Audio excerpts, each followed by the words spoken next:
kasing ulan dito sa pinagtatrabahoan namin.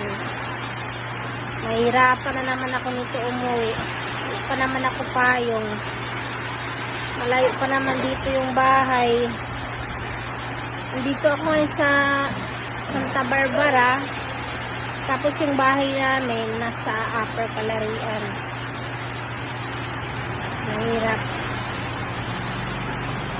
Baka aabutan na naman ako ng araw nito.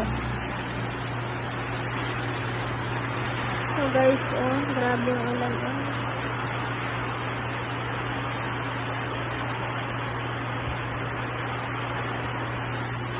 With much yung malakas na hangin pa talaga.